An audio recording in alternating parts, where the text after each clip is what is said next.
Ben Shapiro dropped some crypto alpha and a bunch more, guys. We got a lot to cover in today's video, but first, before we get to the Ben Shapiro stuff, let's take a look at the price of Bitcoin. Right now, Bitcoin's sitting around 16K, and we're still chopping around that level. I think we're probably going to be chopping in this range right here for probably all of 2023. But yeah, this is basically what's all going to be going on. And yeah, obviously the price of Bitcoin could drop lower, but I really think we're going to be chopping in this range for a long time, guys. So get ready for that. And to our first story of the day, take a look at this.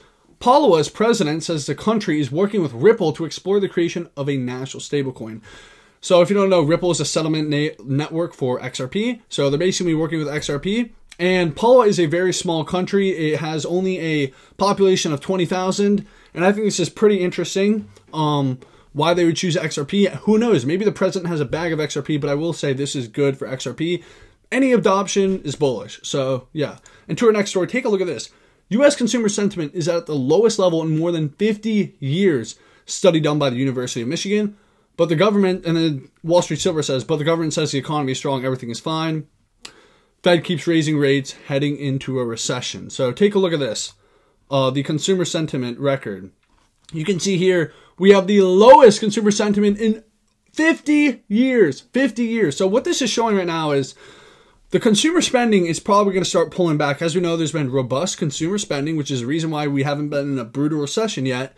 But once that consumer spending starts to wind down, that's when shit's going to get really interesting. And I think the unemployment rate is going to skyrocket to probably like 6% as the Federal Reserve keeps raising rates. But this is really showing that people are starting to hold off now. They're going, wait a minute, what is going on?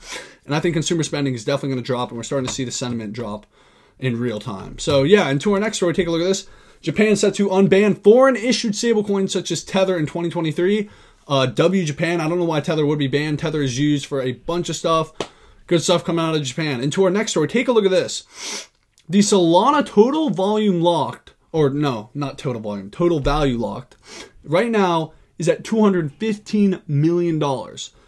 Now, is Solana dead? Because take a look at this. Take a look at this. Right here, TVL breakdown by smart contract language. So the total value breakdown by smart contract language, Rust, which is Solana basically, is at $12.12 billion at the top. Now, it's only at $215 million. Yeah, so my opinion on Sol is I'm not a big fan. I was a big fan until the whole FTX thing happened. You guys got to realize Solana is just another smart contract platform. It's fast, but it really can't even handle how fast it is because it continues to shut down every time, breaking down. And it was propped up by Sam Bankman-Fried. It was one of Sam Bankman-Fried's favorite coins. He made it public too. He tweeted about Solana when it was at $3. And there was a lot of stuff going on behind the scenes. I think the reason why Solana went on such a good run in 2021 was because of FTX and Sam. And as we can see now, it's gotten absolutely, wrecked. I think Solana could be that coin that in 2025 just does not hit another all-time high. But we'll see. Maybe I'm wrong. I'm not a fortune teller. But yeah, into our story of the day, Ben Shapiro on the Full Send podcast, shout out the Full Send podcast, dropped some knowledge. Take a look at this, guys. This is some good stuff right here. Good stuff. But I just want to get your take on the whole FTX, SBF situation. It's fascinating. Yeah, it is. I keep looking into it because, there's just new info every day. It gets crazier and crazier by the moment. What do you think is, how do you think this is going to be handled? And then I think he's going to go to jail for a super long time. He should go to jail for a super long time. Yeah.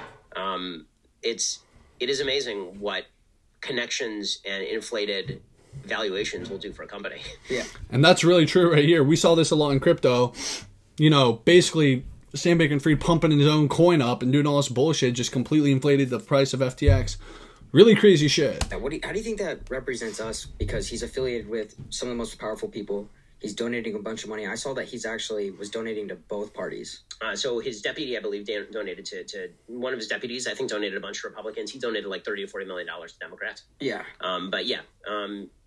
What it says is a couple of things. One, it's not a rip on crypto. It's actually big facts. Big facts right here because people who didn't understand the very premise of crypto who actually. And what he's saying right here is saying it's not a rip on crypto, it's a rip on the people who didn't understand crypto. What he's saying here is, I'm going to actually let him speak before I got ripped off here. So the premise of crypto is that it's a trustless system, right? The entire basis of crypto is I don't have to trust you that my money is in your bank because I have my crypto wallet, it's owned by me, I have the code, it's in my possession.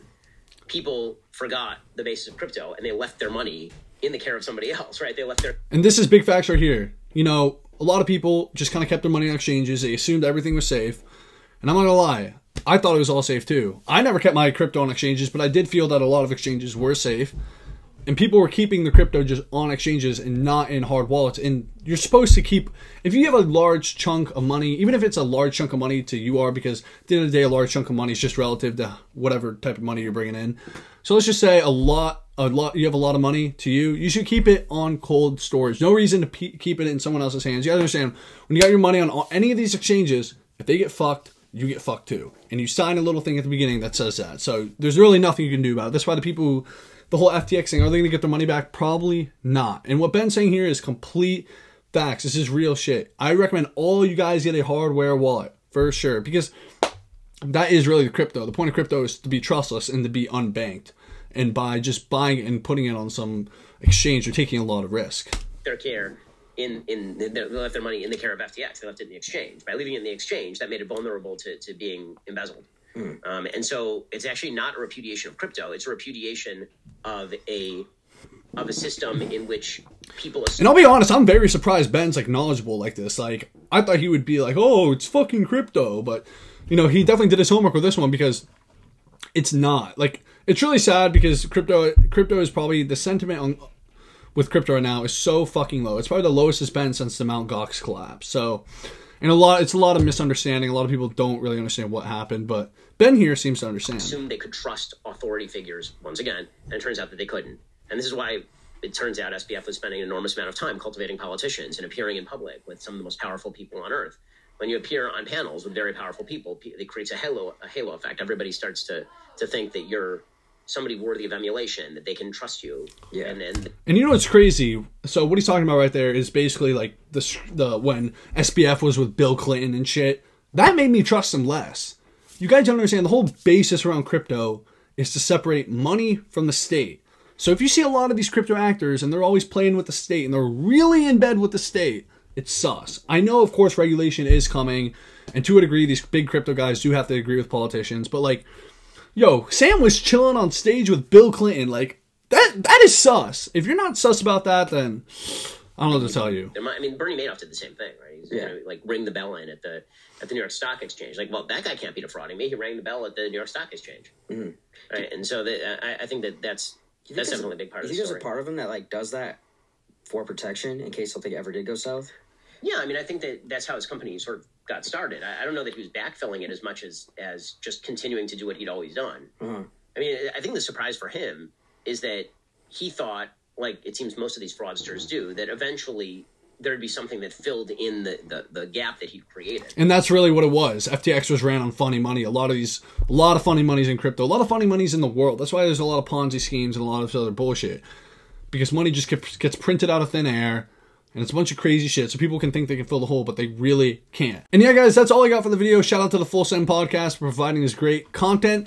And everyone, go make sure to follow me on all my socials. Follow me on my Twitter. Subscribe, like the video, leave a comment. Let me know what you guys think about Ben's comments. And thank you for watching.